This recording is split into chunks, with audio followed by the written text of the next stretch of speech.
Boa noite, seja bem-vindo ao Grandes Negócios. A poucos dias da apresentação do Orçamento do Estado para o próximo ano, importa analisar algumas das medidas que já foram anunciadas e tentar também calcular qual o impacto que vão ter na economia nacional, nas empresas e na vida de todos os portugueses. O Ministro das Finanças anunciou um enorme aumento de impostos, mas recentemente mostrou disponibilidade para atenuar um pouco a carga fiscal. Só ainda não disse quais os impostos que poderão ser atenuados, nem de que forma. Em causa estão, por exemplo, medidas como o aumento do IRS, do IRC, do IMI e de muitos outros impostos. Tudo isto como alternativa às mexidas na taxa social única para os trabalhadores e para as empresas que o Governo dizia ser o único caminho. Será que o Orçamento do Estado para o próximo ano ainda vai trazer surpresas? Os portugueses conseguirão pagar tantos impostos ou é possível que a receita fiscal venha a diminuir como aconteceu com o IVA? E como vão ser feitos os cortes na despesa? Será que Portugal está no caminho certo para regressar ao crescimento económico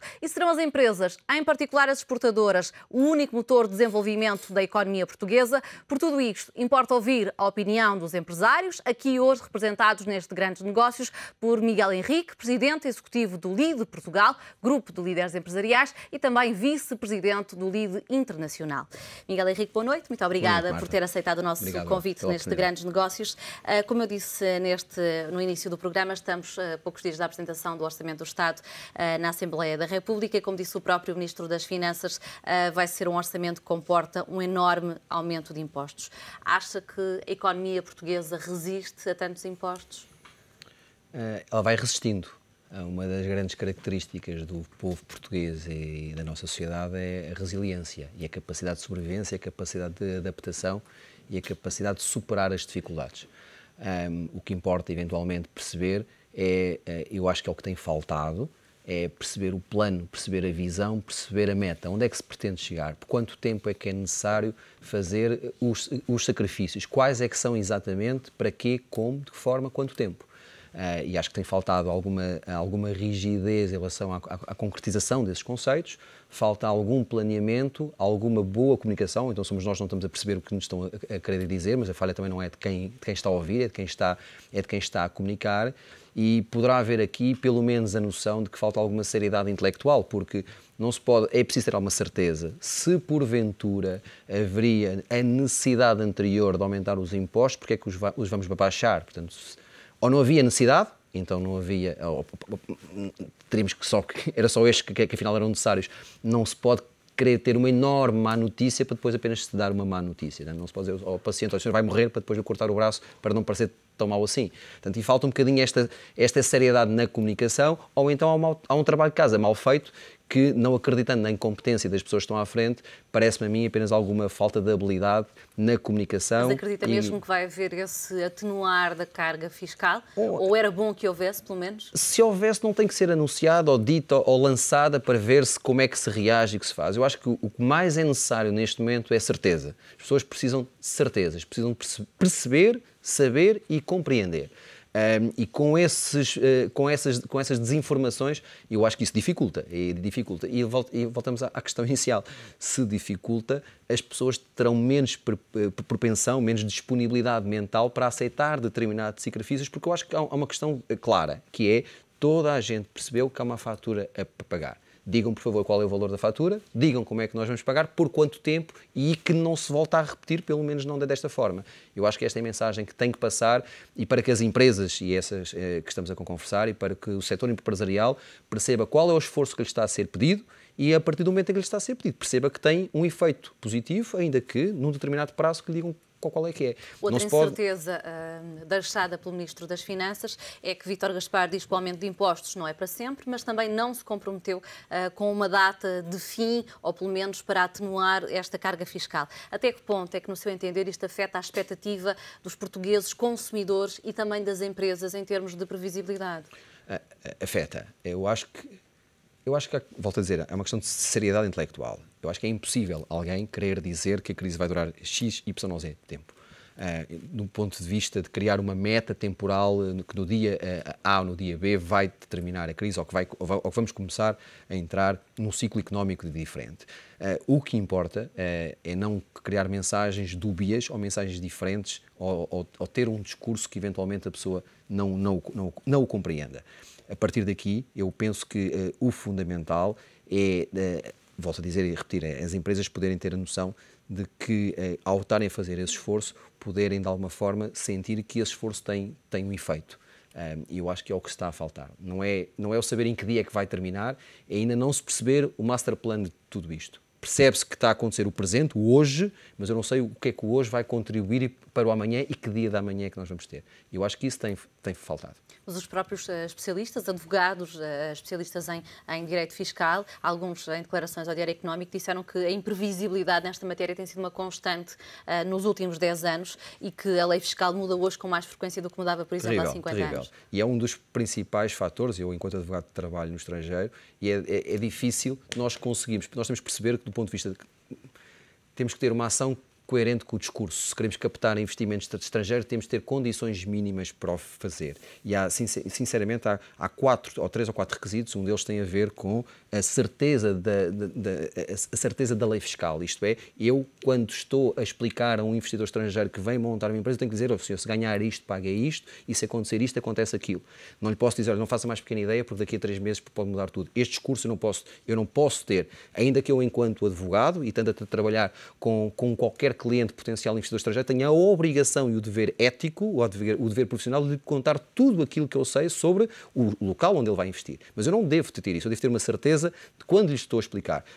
Preciso ter uma lei laboral moderna, preciso ter uma máquina judicial eficiente, que se eu souber que não paga ao meu cliente, que num curto espaço de tempo ele consegue ser ressarcido. Não lhe posso dizer, olha, não faça mais pequena ideia quanto tempo é que vai demorar a receber aquilo que é seu e que tem direito. Preciso de uma máquina não burocrática. Quando nós tivermos estes 4 requisitos, uma certeza fiscal, um sistema judicial eficiente, uma lei laboral moderna e um sistema desburocratizado, nós estamos em condições mínimas de conseguir, não é captar, é concorrer em igualdade de circunstâncias com um sério número de outros mercados e de outros players para conseguir captar os mesmos investimentos. Por exemplo, ainda ontem aqui no ETV eu falava com um empresário do setor do ramo imobiliário que me dizia, nós fazemos um esforço enorme para ir ao estrangeiro, tentar trazer para cá os investidores, quando estamos lá fora dizemos quais é que são as condições aqui em Portugal, estamos a chegar ao aeroporto de Lisboa e já tudo mudou.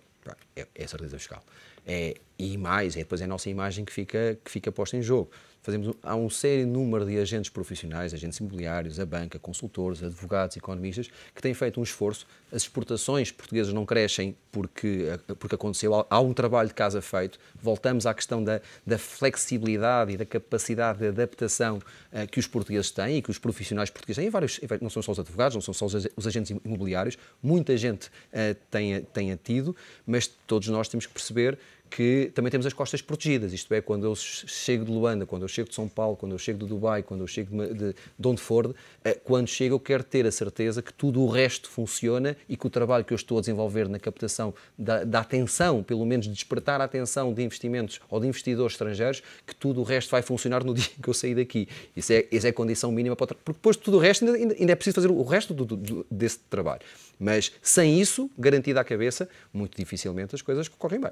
Falava mesmo agora nas exportações e soubemos hoje, através do INE, que aumentaram 13,7% em agosto, o que é uma boa notícia, que mesmo num cenário adverso, as empresas portuguesas estão a conseguir aumentar as exportações. É o mesmo que dizer que a necessidade faz um engenho ou os empresários estão um pouco entregues a si próprios? Qual é que é o seu entendimento? O meu pai dizia-me que a necessidade aguça o espírito. Quando nós precisamos de uma coisa, arranjamos forma de a ter, seja ela de que maneira for.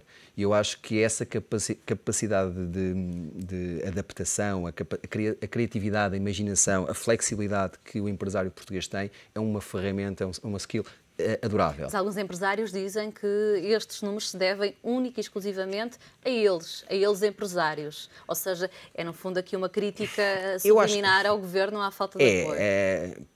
Alguma revolta, se calhar alguma irritação por não termos por não se terem as condições mínimas naturais que deveriam ser porventura facultadas a quem faz esse trabalho e quem faz esse esforço.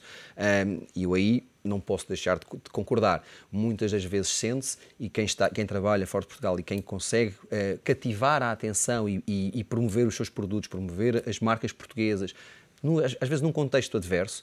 A marca Portugal não é uma marca fácil, por vezes, vender. Há setores onde funciona bem, há setores onde somos extremamente competitivos, temos bons produtos, mas o branding não é o melhor. É preciso um esforço enorme para, por vezes, conseguir ultrapassar essa lacuna, essa deficiência, e mesmo assim consegue-se. Imaginemos, e agora este é que é o desafio, que é não pôr a tónica na carga negativa, mas na carga positiva, imaginemos que estes mesmos empresários, com esta mesma necessidade, conseguem obter de todo o Portugal, do governo, das autoridades locais, das autoridades nacionais, de todos os organismos que devem ajudar a incentivar este trabalho de promoção e de venda dos nossos produtos e dos nossos serviços. Imaginemos que tudo funciona melhor e como se pretende que possa vir a servir melhor o país. Acho que ainda teríamos melhores números do que temos tido até agora. O Miguel, enquanto presidente do LIDE, lida diariamente com muitos empresários. O que é que eles lhe dizem? O governo ouve os empresários quando apresenta determinadas medidas?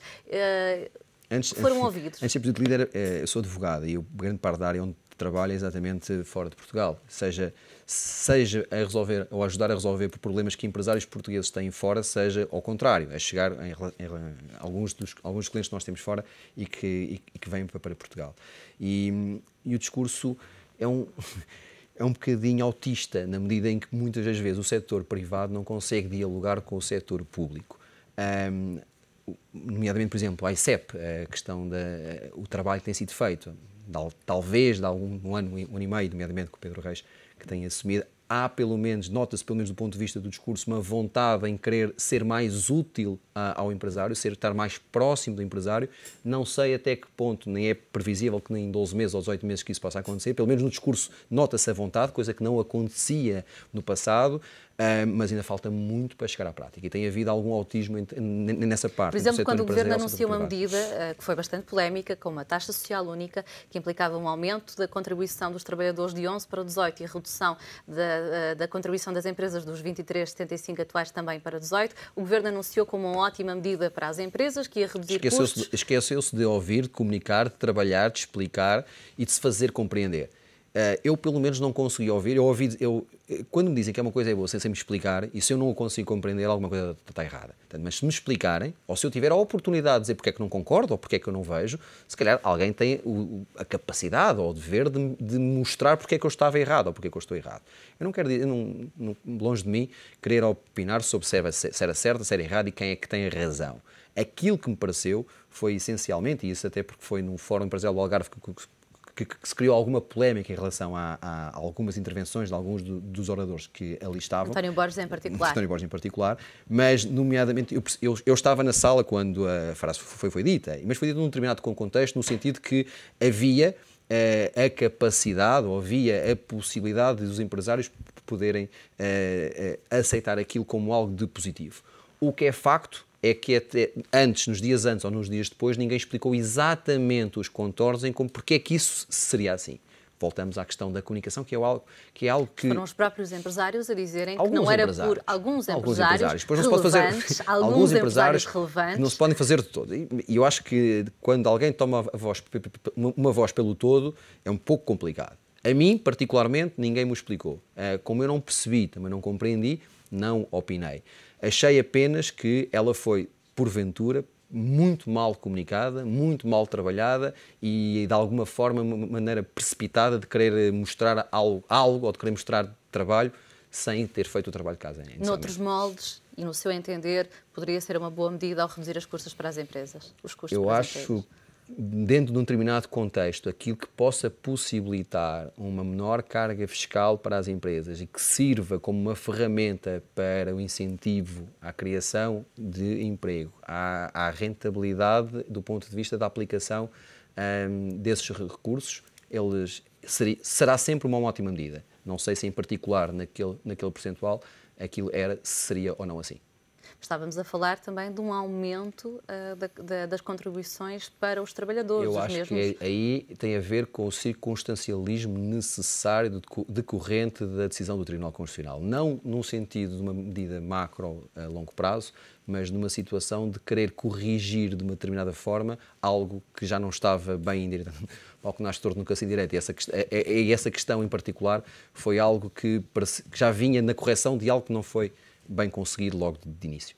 O que é certo é que, segundo as medidas que já foram anunciadas, esta consolidação orçamental de 4.900 milhões de euros que estão previstos de consolidação orçamental, 3.900 milhões vêm de medidas do lado da receita. Mais uma vez, os cortes na despesa ainda não estão bem definidos, ou pelo menos estão agora a ser avaliados.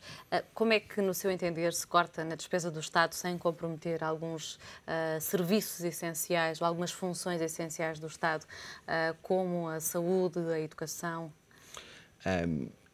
Eu acho que há duas questões, e muito delicadas, terrivelmente delicadas. Toda a gente sabe que tem que cortar, ninguém quer cortar quando lhe toca. E aqui cabe obrigatoriamente, volto a dizer, há um trabalho sério que tem que ser desenvolvido, que é uma análise muito eficiente sobre aquilo que é a dimensão do Estado.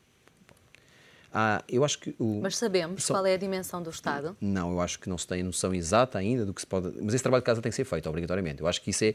Costumo dizer, um bocadinho a brincar, um bocadinho a sério, que qualquer dona de casa, na sua própria casa, quando as coisas, o rendimento cresce, ela consegue resolver. De um mês para o outro, ela consegue resolver em sua casa. Ou um empresário. Um empresário, na sua empresa, é uma questão de sobrevivência. Só que nem o empresário nem a dona de casa vão a votos. E como não vão a votos, é mais fácil resolver a questão e matar o problema logo à nascença. O Estado tem que existir em função... Portanto, a própria função pública, eu acho que a ideia que nós todos temos é que ela está sobredimensionada para as nossas possibilidades e para as nossas necessidades.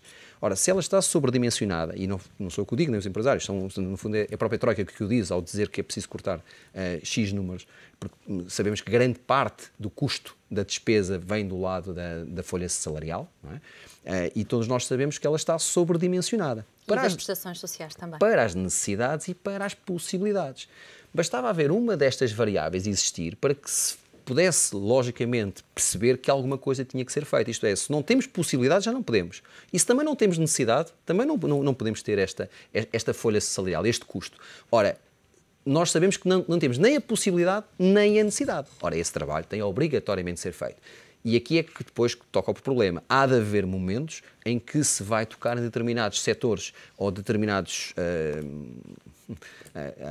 zonas em que se toca em determinados interesses e aí, seja ele qual for o governo, seja ele qual cor for, independentemente daquilo que Fala de interesses instalados, é isso. E aí tem que se fazer. Tem que se fazer o trabalho obrigatoriamente, sabendo que eventualmente não se consegue estar bem com Deus e com o diabo e ficar tudo bem. Vamos obrigatoriamente mexer com o interesse ou com situações que estão instaladas, conforme diz, mas tem que ser feito. Porque está sobredimensionado e nós não temos nem necessidade, nem a possibilidade. Eu acho que esta é a mensagem que tem que passar. Já aqui por algumas vezes usou a expressão de era preciso fazer os trabalhos de casa. No caso da taxa social única, agora sim. Também na dimensão do Estado, no número de funcionários públicos. Falta-nos isso? Falta-nos saber toda a informação que está por trás? Faltam estudos? Pelo menos a sociedade civil sente falta, eu sinto falta disso. Mas o Governo não está a fazer os trabalhos de casa? Ou pelo menos não explica, voltamos à questão. Sabe, não explica.